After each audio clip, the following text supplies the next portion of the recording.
તમિલનાડુના મુખ્યમંત્રી એમ.કે. સ્ટાલિન સાથે ખ્રિસ્તી ધર્મગુરુઓની મહત્વપૂર્ણ બેઠક ચૂંટણીમાં ડીએમકે ગઠબંધને આપ્યું સંપૂર્ણ સમર્થન. તમિલનાડુના મુખ્યમંત્રી અને દ્રવિડ મુનેત્ર કઝગમના અધ્યક્ષ એમ.કે. સ્ટાલિન સાથે રાજ્યના અગ્રણી ખ્રિસ્તી ધર્મગુરુઓના એક પ્રતિનિધિ મંડળે મુલાકાત કરી છે. આ મહત્વપૂર્ણ રાજકીય મુલાકાત દરમિયાન ખ્રિસ્તી ધર્મગુરુએ આગામી ચૂંટણીઓ સંદર્ભે ડીએમકે અને તેના ગઠબંધન પક્ષોને સંપૂર્ણ સમર્થન આપવાની સત્તાવાર ઘોષણા કરી છે, જે રાજ્યના રાજકીય સમીકરણોમાં અત્યંત સૂચક પગલું માનવામાં આવે છે. આ બેઠકમાં વિવિધ ખ્રિસ્તી સંપ્રદાયોના વરિષ્ઠ પાદરીઓ અને બિશપ્સ ઉપસ્થિત રહ્યા હતા. તેમણે ડીએમકે સરકારની ધર્મનિરપેક્ષ નીતિઓ, લઘુમતીઓના કલ્યાણ માટે લેવાયેલા પગલાં અને સામાજિક ન્યાય પ્રત્યેની પ્રતિબદ્ધતાની પ્રશંસા કરી હતી. ચૂંટણીના માહોલ વચ્ચે લઘુમતી સમુદાયના ખુલ્લા સમર્થનને ડીએમકે ગઠબંધન માટે એક મોટી રાજકીય સિદ્ધિ તરીકે જોવામાં આવી રહ્યું છે, કારણ કે તમિલનાડુના કેટલાક વિસ્તારોમાં ખ્રિસ્તી મતદાતાઓ ચૂંટણી પરિણામોને પ્રભાવિત કરવાની નિર્ણાયક ક્ષમતા ધરાવે છે. આ સમર્થનની જાહેરાત બાદ ડીએમકે છાવણીમાં ભારે ઉત્સાહ જોવા મળી રહ્યો છે, જ્યારે વિરોધ પક્ષો આ પગલાંને ધ્રુવીકરણના રાજકીય પ્રયાસ તરીકે મૂલવી રહ્યા છે. રાજકીય વિશ્લેષકોના મતે ધર્મગુરુઓ દ્વારા અપાયેલું આ એકજૂટ સમર્થન ડીએમકે ગઠબંધનને ધર્મનિરપેક્ષ મતોને એકત્ર કરવામાં અને વિરોધી પક્ષોને મજબૂત પડકાર આપવામાં અત્યંત સહાયરૂપ સાબિત થશે. આગામી દિવસોમાં મુલાકાતની અસર તમિલનાડુના સઘન ચૂંટણી પ્રચાર પર સ્પષ્ટપણે જોવા મળશે.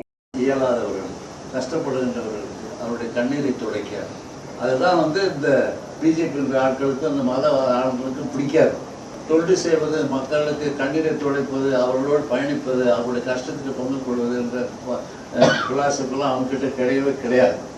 That's why they are very against us. அவர்களுக்கு எங்களுடைய வாழ்த்துக்களை நாங்கள் தெரிவிக்கின்றோம்.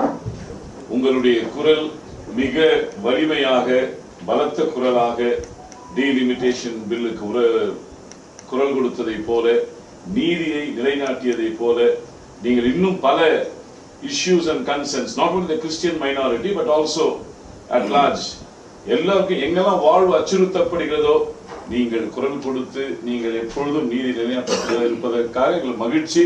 ஒட்டுமொத்த கிறிஸ்தவர்களும் உங்களோடு நாங்கள் நிற்போம் என்பதை எந்த விதமான சந்தேகம் இல்லை.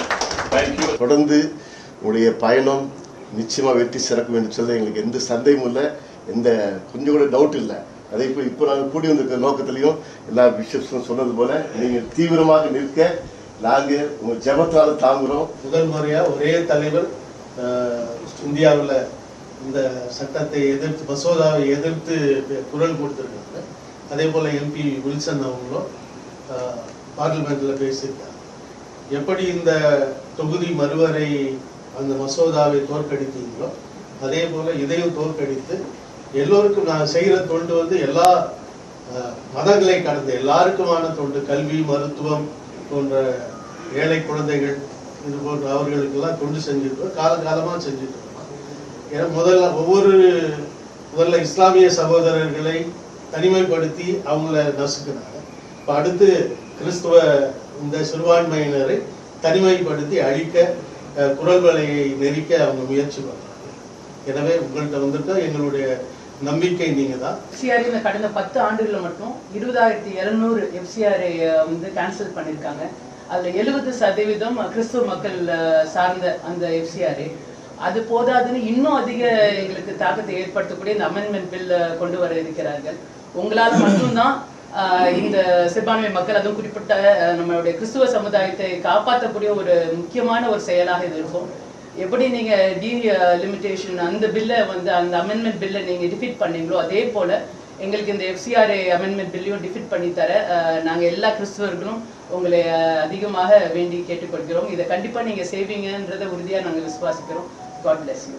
எல்லோரும் சொன்னது போல எஃப்சிஆர் அமெண்ட்மெண்ட் பில் முக்கியமான தோற்கடிக்க வேண்டிய ஒரு பில். அது இன்ட்ரடியூஸ் பண்ணாத அளவுக்கு தோழமை கட்சிகள், குறிப்பாக இந்தியாவில் இருக்கிற தோழமை கட்சிகள், அவங்கள ஒன்றா கூட்டி இதில் நம்ம டிஃபீட் பண்ணோம்னா ஐயாவுடைய வழிகாட்டுதலின் அடிப்படையில் நம்ம அதை செஞ்சால் அதை இன்ட்ரடியூஸ் பண்ணாமலே போகிறதுக்கான வாய்ப்பு உண்டு. And you are the only CM fighting for the minorities.